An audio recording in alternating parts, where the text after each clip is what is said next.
সুস্বাগতম। আমি সুকুমার দেবনাথ আপনাদের আমার আজকের দিন ইউটিউবে আহ্বান করছি। কথাটা হচ্ছে যে আগে ভেবেছিলাম যেটা সমস্ত তো পাল্টে যাচ্ছে বাংলাদেশের পরিস্থিতি। এই মুহূর্তে যদি বাংলাদেশে ভারত কোনোরূপ হস্তক্ষেপ না করে তাহলে কি এটা একদম সম্পূর্ণ একটা আলাদা মানে পাকিস্তান তৈরি হবে। আলটিমেটলি পূর্ব পাকিস্তানের দিকেই এগোচ্ছে বাংলাদেশটা। সেই মানে ৭১-এর আগের যে পূর্ব পাকিস্তান ছিল সেই দিকে গিয়ে আস্তে আস্তে আস্তে আস্তে ঘুরছে এই বাংলাদেশ। আমার অন্তত সেটা মনে হচ্ছে। আমি বরাবরই আক্রমণ, অন্য দেশের মধ্যে আক্রমণ ইত্যাদি ইত্যাদির বিরুদ্ধে বলে এসেছি। মানে আমার ধারণা থেকে আমার যে আমি কোনো ওয়ারের পক্ষে নই, কোনো যুদ্ধই কাম্য নয়। কিন্তু ধীরে ধীরে ধীরে ধীরে যা ভেবেছিলাম বাংলাদেশ কিন্তু সেদিক থেকে ফেল করলো, অথবা বলা যেতে পারে যে এটাই মানে সেনাপ্রধানের ইয়েটা ছিল, তার টোটাল যে পরিকল্পনা, সে পরিকল্পনারই অংশ হিসাবে আস্তে আস্তে আস্তে আস্তে সেই দিকেই যাচ্ছে। উনি প্রথমেই যেন কিছু জানেন না, ভাজা মাছটি উল্টে খেতে জানেন না, এইভাবে অনেক দূরের থেকে কাজ করেছেন। তারপরে আস্তে আস্তে আস্তে আস্তে আস্তে হাসিনাকে তাড়ানোর সমস্ত পরিস্থিতি তৈরি হয়ে গেল। উনি তাকেও এপার পার করে দিলেন ভারতে। পারটার করে দেওয়ার পরও চুপচাপ ছিলেন যে ঠিক আছে, ইয়ে ডক্টর ইউনূস যা পারে করুক। উনি জানেন যে ইউনূসের মানে যে পরিস্থিতি, তা কোনো অসামরিক সরকারের পক্ষে সামলানো সম্ভব না, একমাত্র হাসিনা বা আওয়ামী লীগ ছাড়া। এমন একটা লোককে ক্ষমতায় বসালাম যার কোনো বেজ নেই, তার কোনো সাপোর্টার নেই, তার কোনো দল নেই, তার কী হবে? তাহলে সে তো ক্ষমতা যার বেশি তার হাতের ক্রীড়ানক হবে। তা ক্ষমতা দুদিকে, একটা হচ্ছে সেনাবাহিনীর হাতে ক্ষমতা, আর একটা ক্ষমতা হচ্ছে জনগণের হাতে। তো জনগণ আপাতত তো এই ছাত্রদের নিয়ন্ত্রণে। তা ছাত্রদের নিয়ন্ত্রণে যখন সেই ছাত্ররাই যা বলেছে তাই ইউনূস করেছে, তার নিজের কিছু করার ছিল না। এইবার আস্তে আস্তে ধীরে ধীরে ধীরে ধীরে খোলসের থেকে বেরিয়ে আসতে শুরু করেছে সেনাবাহিনী। সেনাবাহিনী বুঝেছে যে আর মানে আর ফিরবে না, হাসিনাকে আর ফেরানোর চাহিদাটা, যে চাপটা, সেটা অনেকটা মিয়ে এসছে অনেকটা। তাই এবার মানুষ এখন হাসিনা না, তারা নিজেরা বাঁচার দিকে ঝুঁকছে। একদিকে ইউনূস টাকা পয়সা বিদেশ থেকে ধার দেনা করে টোরে, IMF থেকে ধার দেনা করে সমস্ত জিনিসের ট্যাক্স বাড়িয়ে দিয়েছে। ট্যাক্স বাড়ানোর ফলে ফলে জিনিসপত্রের দাম বাড়িয়েছে, সেদিক থেকে ১২টা বাজিয়ে দিয়েছে। সাধারণ মানুষ শেষ, মানে অর্থনীতিটা শেষ হয়েছে। এইবার হচ্ছে শাসন ক্ষমতাটা কার্যত ধীরে ধীরে ধীরে ধীরে ধীরে একদিকে ছাত্রদের হাতে, সে মব, তাদের হঠাৎ করে কিছু হলেই মব নিয়ে হাজির হচ্ছে, এই একটা চাপ রয়েছে। আর একটা হচ্ছে সেনাবাহিনী। এবার সেনাবাহিনীর দেখলো যে ইউনূসও মাইনাস হয়ে গেছে, ইউনূসের ৩ পয়সা দাম নেই, ইউনূসকে আর ভয় পাওয়ার কিছু নেই। এইবার সরাসরি তিনি নেমে পড়লেন, মানে ওয়াকার ইউনূস, ওয়াকার সাহেব, ওয়াকারুজ্জামান এবার সরাসরি মূল তার যে চেহারা, সেই চেহারাটা নিয়ে সামনে এসে দাঁড়ালেন এবং দাঁড়িয়ে এবার পরিষ্কার ধমক দিলেন যে ছাত্ররা দেখা করতে গিয়েছিল, তাদের ধমক দিয়ে দিয়েছেন যে তোমরা যা করছো বাড়াবাড়ি করো না, সেনাবাহিনীর নেমে তুলে নিয়ে একদম মেরে দেবো, আমাদের সেনাদের তো চেনো, মেরে দেবো, অথবা ওই আয়না ঘরে পাঠিয়ে দেবো সারা জীবনের মতো। আস্তে আস্তে আস্তে ছাত্ররাও তাদের হইচইয়ের ব্যাপারটা আস্তে আস্তে কমছে, আমার যা ধারণা। ওরাও ভয় খেয়ে গেছে। এইবার কি তাহলে বাংলাদেশটা কি সে সেনাবাহিনীর হাতে চলে যাবে? তাতেও আমাদের আপত্তি নেই। 11 আর এর আগে সেনা অভ্যুত্থান ঘটেছে, তাদের হাতে রয়েছে, আমাদের কোনো আপত্তি নেই। কিন্তু এবার সেনা অভ্যুত্থানের ঘটনা ঘটলেও দেখা যাচ্ছে যে সেনাবাহিনীর মধ্যে পাকিস্তান পক্ষের বা পাকিস্তানবাদী অনেক লোক আছে। তারা পাকিস্তান এক হাতে আর এক হাতে যে জামায়াত, এখন জামাতের সমর্থনটা অনেকটা আগের থেকে বেড়ে গেছে। কাজেই সেনাবাহিনীর পক্ষেও জামাতকে পুরো অ্যাভয়েড করে, পুরো নালিবাই করে সব কিছু করা সম্ভব হবে বলে আমার মনে হয় না। আমাদের কথা হচ্ছে যে আমরা কি চুপ করে বসে থাকা ঠিক হবে? হাসিনা যদি ওখানে না যায় তাহলে কিন্তু আমাদের পক্ষে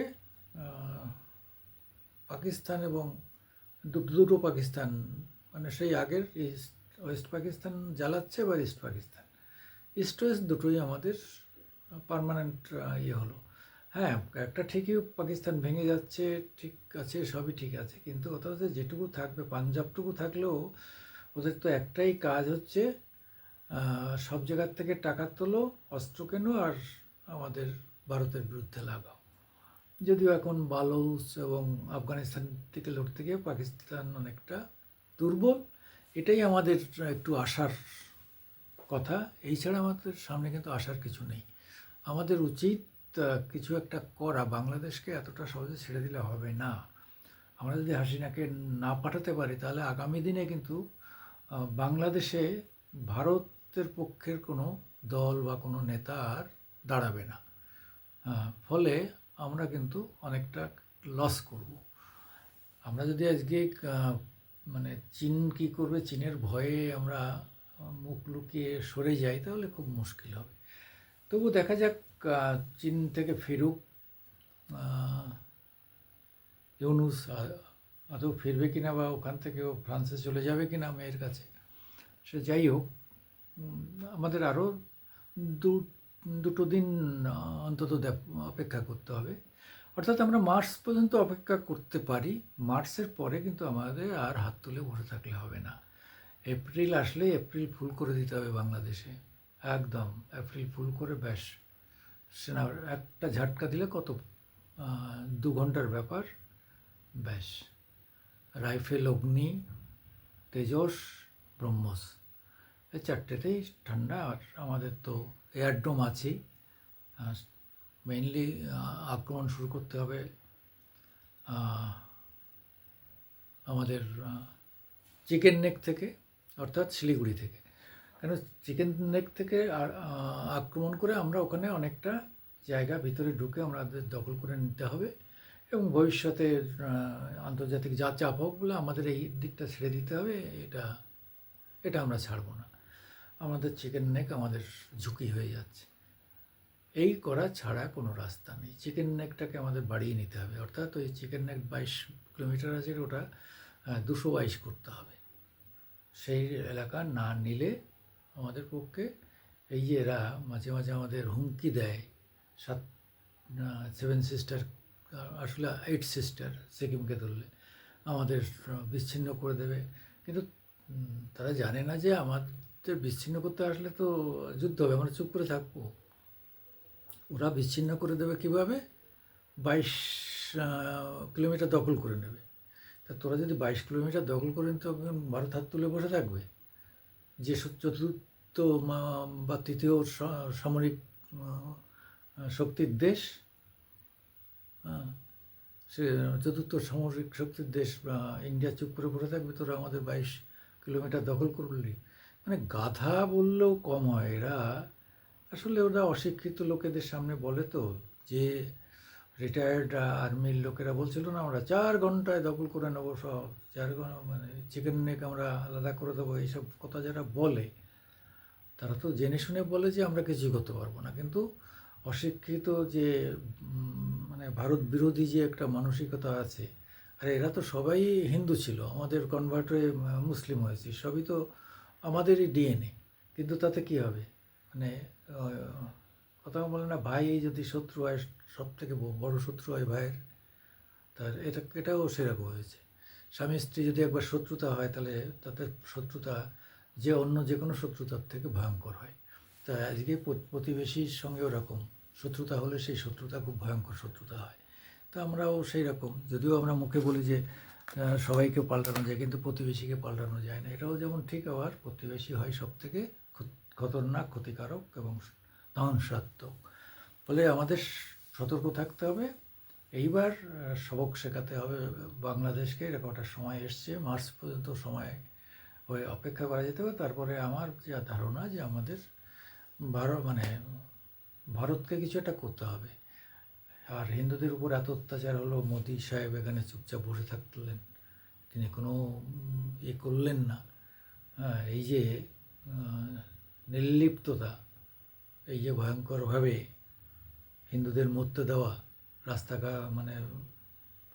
তোমরা বর্ডার বন্ধ করে দিয়েছে বলেই কি ভেবে নিয়েছো সমস্ত হিন্দু ওখানে বেঁচে গেল?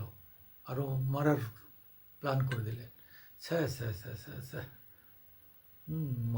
মোদিজিকে আমার খুব ঘৃণা করতে ইচ্ছা করছে। তার বাংলাদেশ সম্পর্কে সে পর্যন্ত যা কিছুই ডিসিশন নিলেন, কোনো কিছুই করেনি। আমেরিকা যেটুকু দেখেছে, আমাদের ভারতবর্ষ তাও দেখায়নি। হ্যাঁ, কনসার্ন দেখিয়েছে, অর্থাৎ তারা তুলসী গডকে পাঠিয়েছে বিভিন্নভাবে। তারা কিন্তু বাংলাদেশের উপর নজর রাখছে, চাপ সৃষ্টি করছে। সে তুলনায় আমাদের মোদি সাহেব হাত তুলে বসে আছেন আর ঘুরে সব পুরস্কার নিচ্ছেন আর নিজেকে আন্তর্জাতিক বিশাল শক্তিমান মনে করছে। ঘোড়ার ডিম, কাজ না দেখাতে বললে শক্তির কী দাম আছে? যাই হোক, আপনারা দয়া করে আমাকে একটু সাপোর্ট করবেন, সাবস্ক্রাইব করবেন এবং সমালোচনা করবেন। আমি সুকুমার দেবনাথ আমার ইউটিউব নিয়ে আবার আমাদের সামনে আসবো। নমস্কার, সত শ্রী অকাল, আদাব।